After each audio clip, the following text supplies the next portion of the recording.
Knock, knock. Who's there? Oh, some crazy people who think the world's gonna end. Oh, okay. Well, I was expecting Girl Scout cookies, so you guys are gonna have to go away.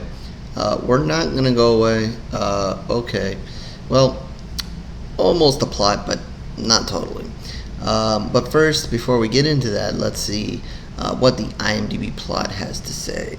Um, while vacationing, a girl and her parents are taken hostage by armed strangers who demand that the family make a choice to avert the apocalypse. Okay, so again, not Girl Scout cookies. We were hoping for those Girl Scout cookies at the door, but not happening.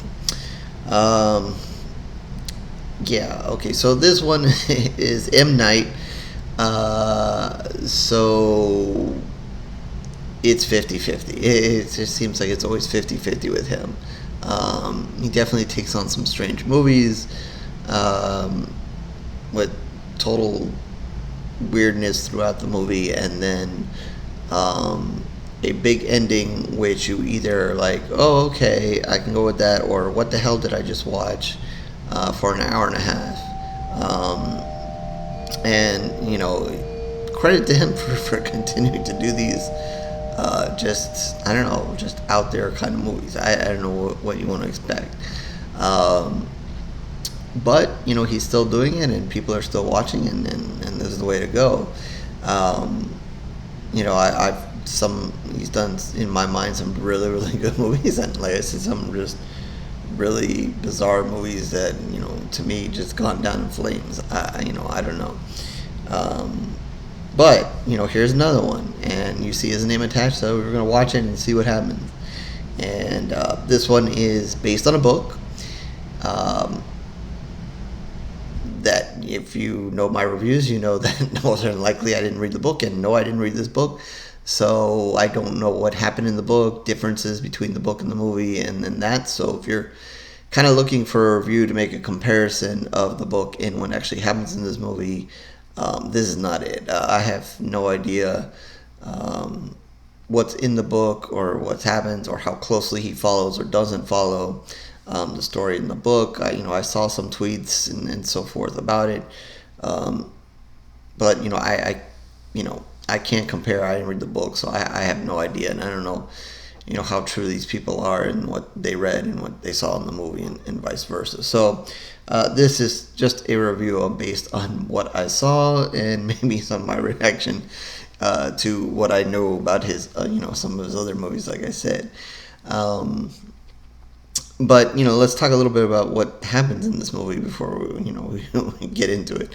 I don't know really if I'm spoiling anything, if there's anything to spoil.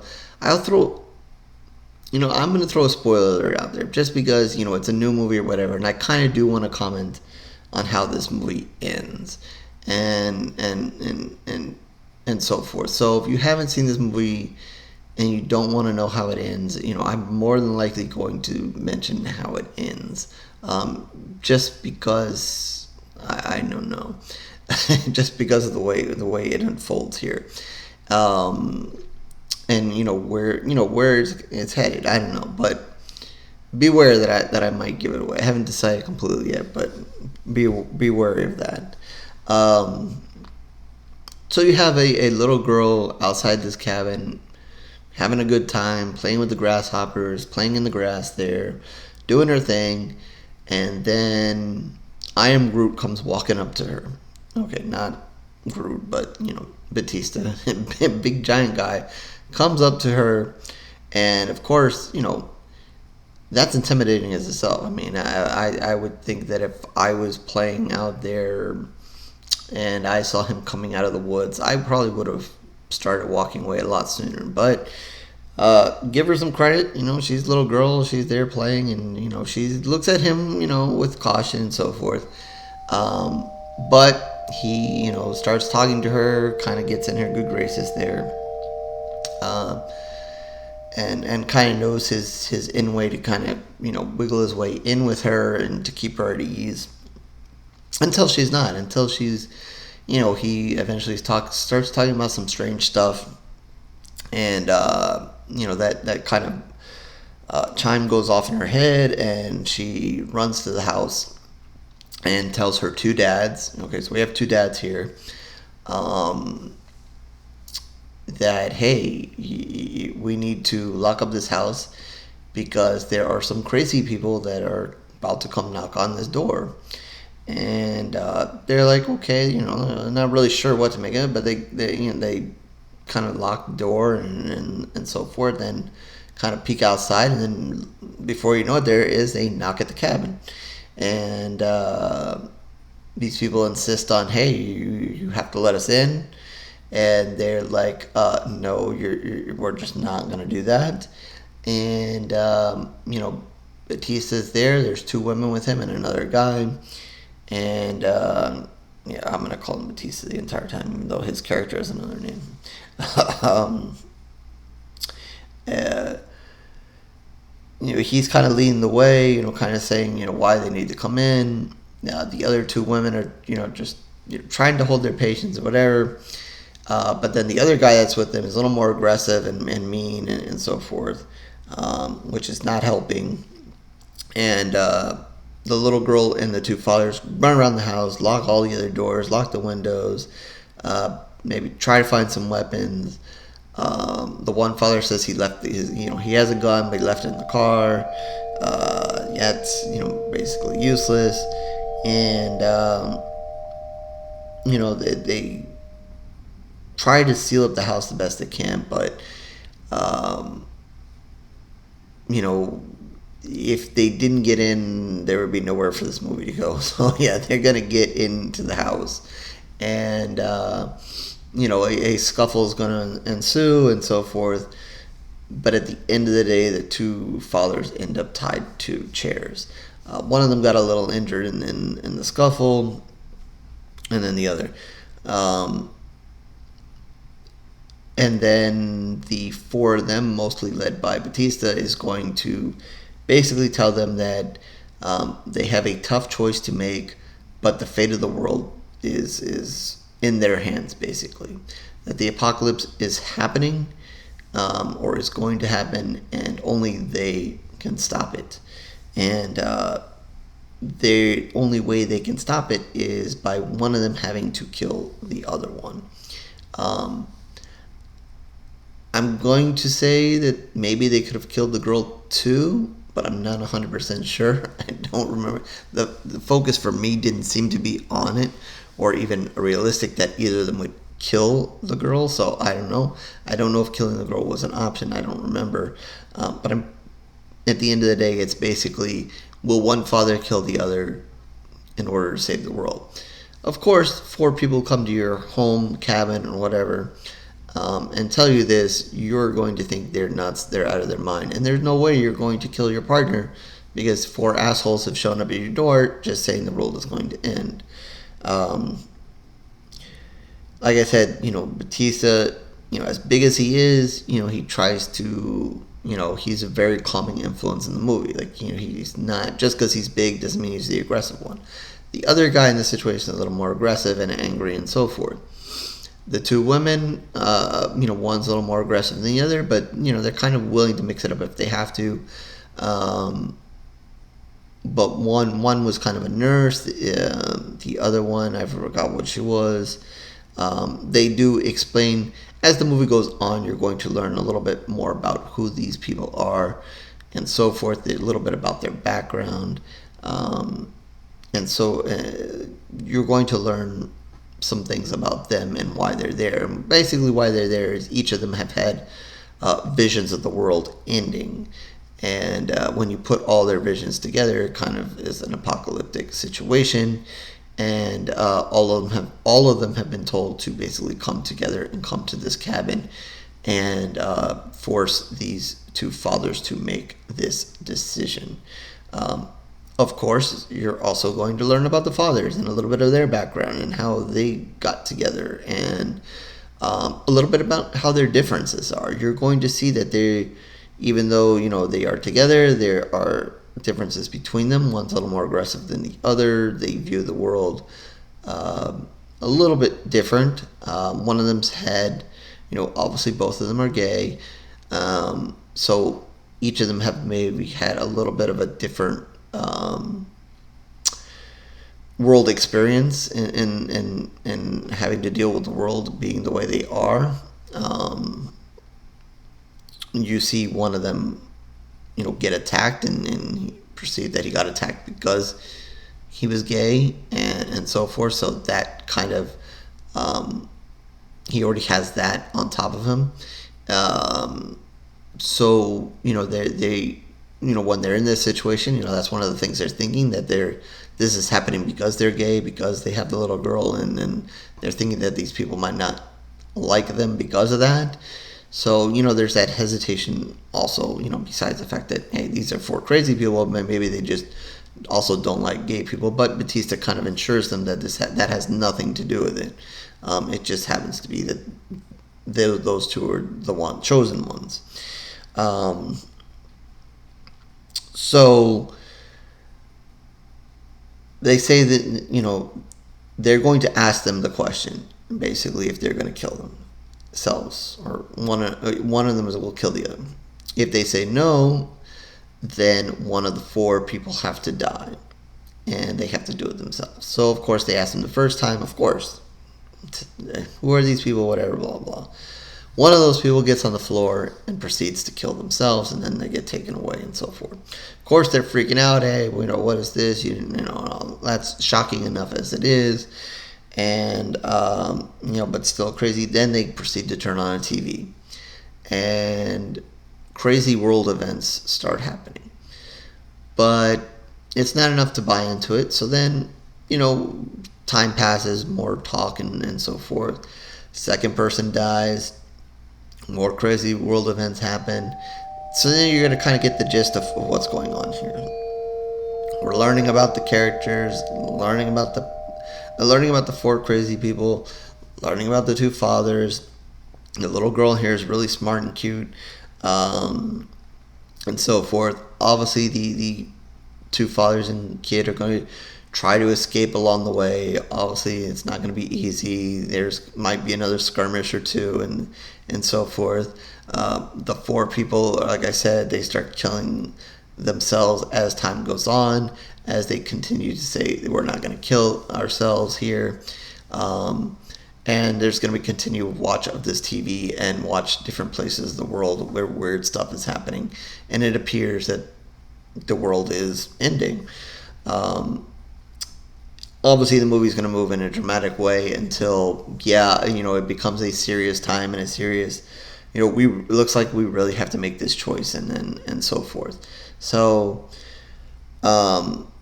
this is got M. Night written all over it at the end of the day. I mean, just a strange movie, strange setting, and just what the movie is about in the end. And, kind of as you find out what happens in this movie or whatever, you kind of see, who these people are, and that kind of gets explained. And there's some explaining to do. There's a very religious undertone to it. And obviously it's a very serious situation. And then, you can kind of think of it as, if you were in that situation, what would you do? At what point would you turn on your partner? Would you save the world? Would you not? What are your religious beliefs? What are your beliefs in period about, blah, blah. There's a whole stance of not only religion, but are humans worth it? Is it really worth it for me? Do I like my fellow man enough to want to save them? And obviously, at least for one of the fathers here, he doesn't, because like I said, he's had his experience. He's had a hard time being a gay man in this world, and has not felt that people have received him in that way, and maybe in other ways. And because of that, he doesn't necessarily feel so obligated to, hey, I'm going to save these people that have basically been a bunch of assholes, to kill the one person who's not been an asshole to me in this world. So you kind of see the situation that he's in. And then you see the partner who's in kind of sees the world a little different way. So as it's back, when you look at the movie, when you kind of take a step back and you look about the themes of the movie, it's very interesting situation, blah, blah, blah. They sort of kind of keep it moving. Like they're gonna draw out the suspense and tension, and when is this decision gonna be made as long as possible. I wouldn't say it got boring. Like I said, they are gonna try to escape and so forth. So, there's a little bit going on there where it's not just a total boring conversation the entire time. But this is definitely, like a lot of other M. Night movies, is probably not going to be a movie for everybody. Like again, I said, whether you saw the book or not, you read the book, that may make you have a different viewpoint on this, or you may know what to expect going into it. So I don't know how entertaining the movie is once you read the book and you know what's going to happen. But and then the ending happens, and I'm kind of still debating whether I want to say it or not. But I guess I will say that the world didn't end. I won't tell you what exactly happened for the world not to end. The world obviously doesn't end. And then you see whoever lives, and you kind of, like I said, get filled in a little bit. And then you basically see that whoever lives, I guess, sees what's kind of interesting, sees that all this was real. Or, as far as the audience and them know, this was all real. Whoever lives, gets out, goes where there's other people that are still alive, and there's still television. The world didn't get to the point where there's no more, there's no television anymore. So they get to actually see that the world is saved, that all those crazy events that started happening have now stopped. And basically, whoever lived is basically the only one who know what happened, and that they saved the world, basically. And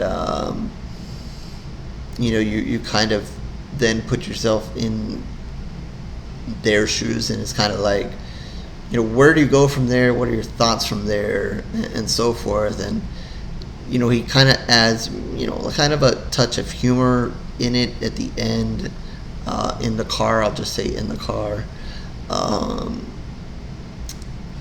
But it's like, where do you go after all that? Like, how do you live your life after all that?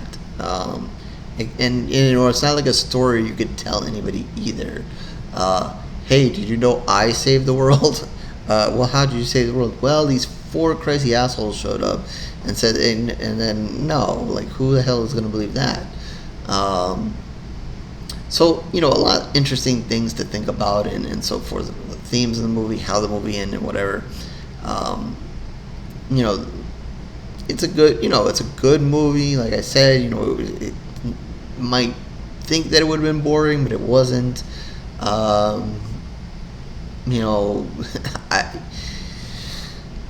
It's just, if it was done by anybody else, I would probably, I don't know that I would have seen it. I don't know, whatever. But like I said, I think after watching it, I'm kind of like, okay, that was M. Night, whatever. I'll go with it, and go, when the next movie comes, I'll go with that one too. So with that, I think I'm just gonna give it 2.5 pools of blood, cop out on it, give it down the middle, out of 5.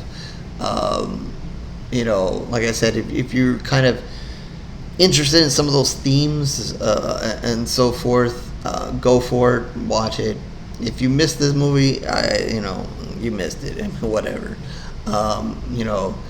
If you're a fan of M. Night and you watch it, you could, like I said, I think you see, that this movie is just his kind of movie, and just the weirdness of it all, and how kind of as things play out. If you're wondering, he does make a cameo. He is in the movie. It's fairly obvious. You don't miss him. In some of the other movies, you may have missed him, but he does do his typical, I'm going to make a cameo, and he's there. So yeah, that's it. Probably could have made this much shorter, but Like I said, I just, kind of want to make sure you got all the themes of the movie out there and what's going on here. Because, the trailer kind of makes you think that all these four people are going to come to this cabin and torture the hell out of these people, and that's just not the case. Especially with Bautista or Groot coming to your door. But yeah, that's what it is. So, down below, horrorscoryreviews.blogspot.com, you find the link. That's where I have all my reviews written in video. But if you're just interested in these video reviews and my ramblings on and on about Girl Scout cookies and people at the door, feel free to subscribe, like, notification, all those things that everybody wants to do. If not, no problem. Throwing up a whole bunch of other stuff here on the channel to kind of entertain you guys as well. Entertainment in some ways, and also to keep you informed. Also another way of spreading the horror, as I usually do at promotehorror.com, and just more horror out there and information and so forth. So just trying to keep you guys entertained and myself. So with that, Twitter, Facebook information down below as well. Join me there, have some fun with me there as well. And the comment section down below, did you, I'd be interested in knowing if you did read the book, how similar it is. Did it kind of end the same way? What did you like better, the book or the movie? I don't know. So feel free to throw that in there, down there, or any other comment you have. So with that, I'm not going to go knock on any cabins, but I will catch you on another review, horror fans.